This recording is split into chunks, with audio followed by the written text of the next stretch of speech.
Una pequeña advertencia antes de comenzar. Las historias que van a escuchar a continuación pueden contener descripciones crudas, temáticas sensibles y hechos perturbadores. Algunas son ficción, otras muy reales. Si estás dispuesto o dispuesta a seguir, hacelo bajo tu propia responsabilidad.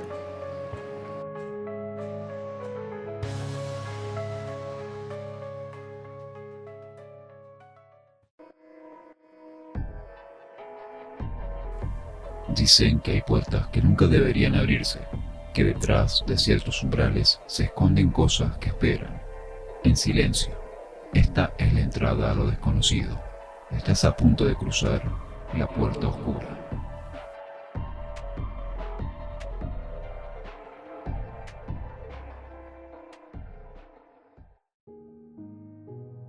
El episodio de hoy: objetos malditos. Hay objetos que conservamos durante toda la vida. Un reloj que perteneció a un abuelo, una fotografía olvidada dentro de un libro, una carta escrita hace décadas, objetos que guardan recuerdos. Pero existen otros que parecen guardar algo más, algo que no puede verse, algo que no debería despertar. A lo largo de la historia, cientos de personas afirmaron haber sido perseguidas por una simple posesión. No hablaban de joyas valiosas ni de reliquias históricas. Hablaban de muñecas, cajas de madera, objetos comunes que, según quienes convivieron con ellos, comenzaron a alterar sus vidas de formas imposibles de explicar. Esta noche, la puerta oscura abre las puertas de una colección que nadie quisiera heredar. Una colección donde cada objeto tiene una historia. Y donde cada historia termina casi siempre de la misma manera, con alguien arrepintiéndose de haberlo llevado a casa. La primera vitrina parece inofensiva. No hay cadenas, no hay símbolos extraños, solo hay una muñeca de trapo. Cabello rojo, nariz triangular, un vestido blanco adornado con encaje. Si no conocieras su historia, pensarías que fue un juguete cualquiera. Pero miles de personas conocen su nombre: Annabelle. Todo comenzó cuando una joven recibió la muñeca como regalo. La colocó sobre su cama, convencida de que sería un simple adorno. Durante los primeros días no ocurrió nada, hasta que una mañana la encontró sentada en una posición diferente. No le dio importancia, pensó que había olvidado cómo la había dejado, pero volvió a ocurrir. Y otra vez, cada día aparecía en un lugar distinto, con las piernas cruzadas, mirando hacia una puerta, apoyada contra una pared, como si alguien le hubiera movido durante la noche. Las dos jóvenes que vivían en la casa comenzaron a inquietarse. Entonces aparecieron los mensajes, pequeños papeles escritos con lápiz. En ellos podía leerse una frase repetida una y otra vez: ayúdenme. El detalle más inquietante era que en la casa no había ese tipo de papel, y ninguna de ellas reconocía la letra. Con el paso de los días comenzaron los golpes, ruidos en habitaciones vacías, pasos durante la madrugada, puertas que se abrían lentamente, hasta que una noche escucharon algo proveniente del dormitorio. Creyeron que un ladrón había entrado, pero cuando revisaron la habitación, no había nadie, solo la muñeca, esperándolos. Uno de sus amigos estaba convencido de que todo era una broma. Se burló de la historia, dijo que una muñeca no podía hacer daño.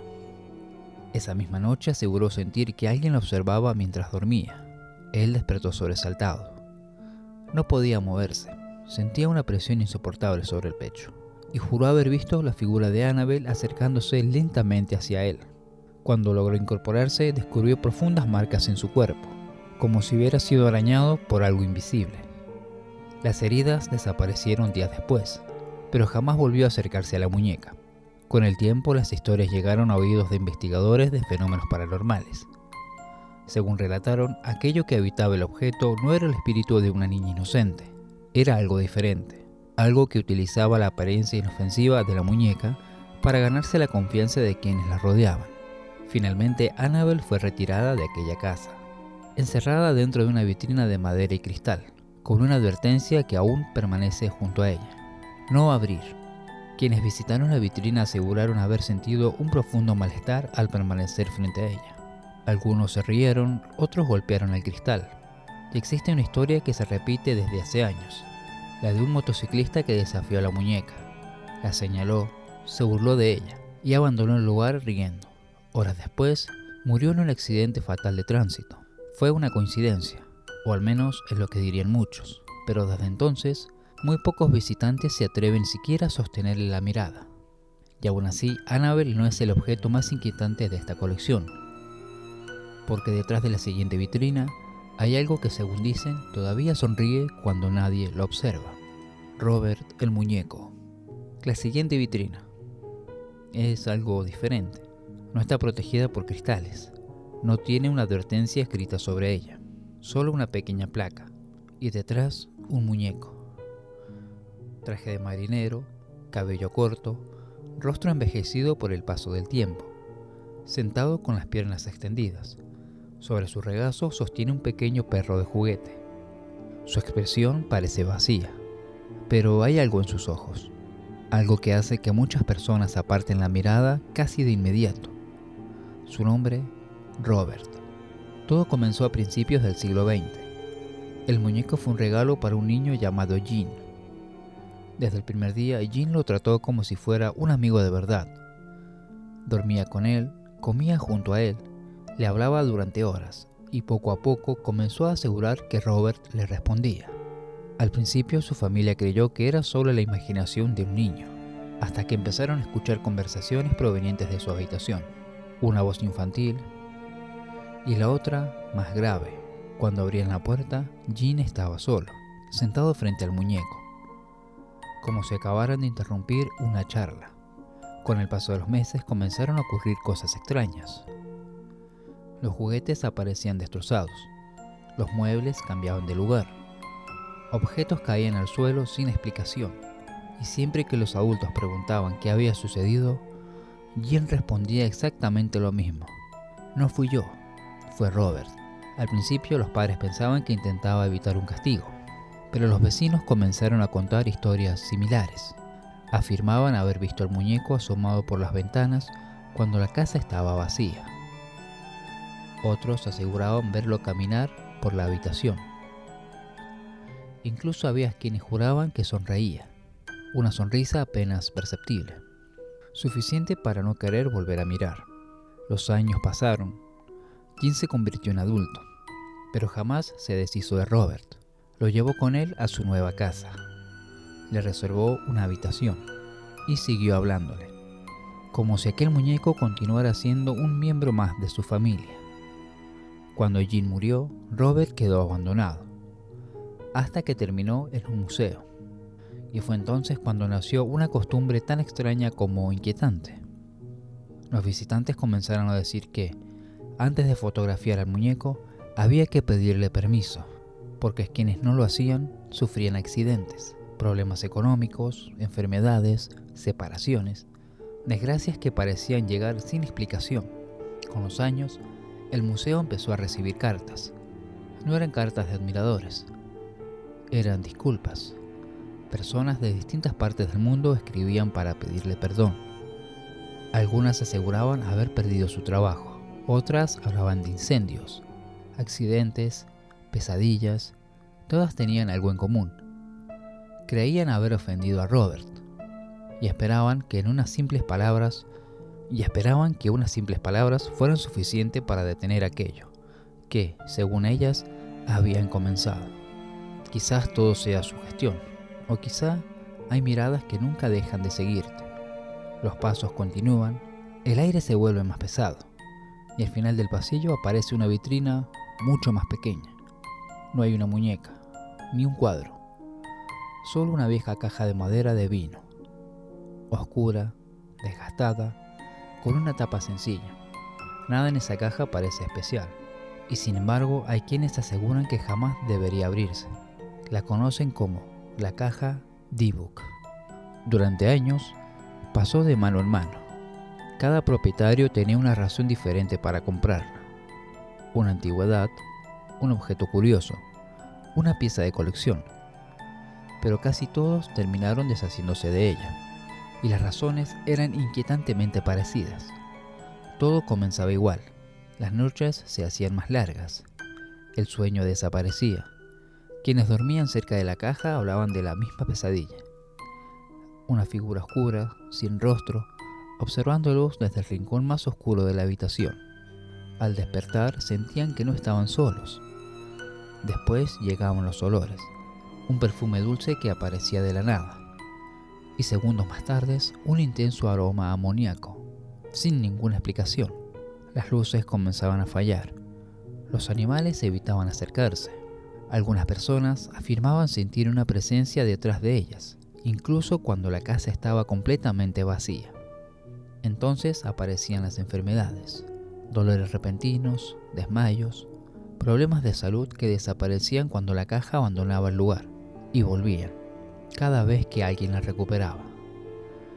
Los dueños intentaban venderla, regalarla, abandonarla, pero de un modo u otro siempre parecía encontrar un nuevo hogar, como si la caja eligiera su siguiente propietario. Con el tiempo comenzó a circular una historia. Dentro de aquella caja, según la tradición, había sido encerrada una entidad conocida como Dybbuk, un espíritu que nunca encontró descanso y que buscaba aferrarse a los vivos. Nadie pudo demostrar que esa historia fuera cierta, pero quienes tuvieron la caja entre sus manos coincidían en algo. No importaba cuánto dinero ofrecieran por ella, nadie quería conservarla demasiado tiempo, porque el verdadero problema nunca era abrir la caja, era todo lo que comenzaba después. 3 objetos, 3 historias, y la inquietante sensación de que algunos recuerdos prefieren permanecer encerrados. Pero aún queda una última vitrina, y quizás sea la más extraña de todas, porque no contiene una muñeca ni una caja. Es solo un cuadro que según cientos de personas jamás debió pintarse.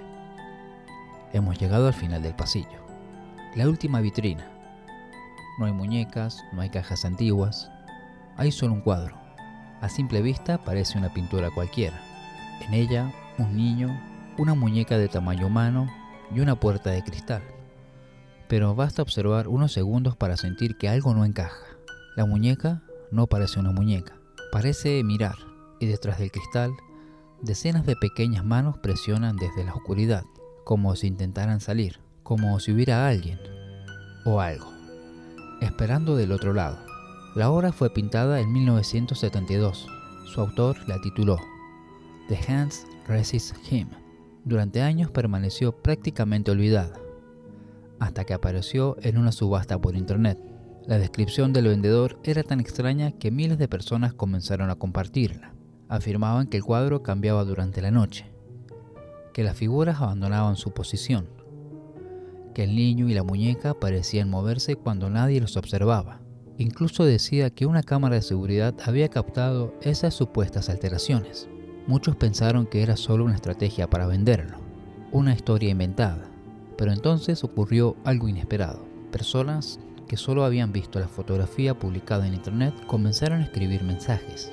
Algunos aseguraban sentir un profundo malestar después de contemplarla. Otros hablaban de fuertes dolores de cabeza, pesadillas y sensación de angustia. Incluso hubo quienes afirmaban que la imagen aparecía una y otra vez en sus sueños, como si el cuadro hubiera encontrado la forma de salir de la pantalla.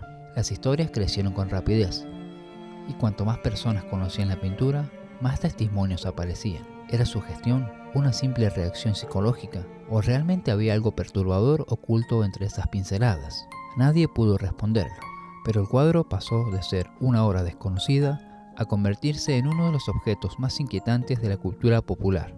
Y aún hoy hay personas que prefieren no mirarlo durante demasiado tiempo.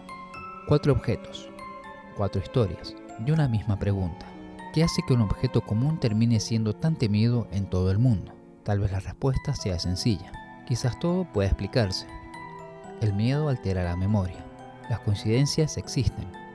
Y cuando una historia comienza a repetirse, nuestra mente completa el resto. Hay objetos que deberían permanecer olvidados.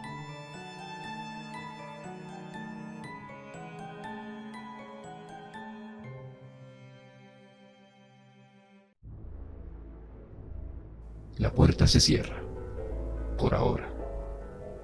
Pero recordá, siempre hay algo detrás. Nos escuchamos la próxima vez. Si te animás a volver a cruzar la puerta oscura.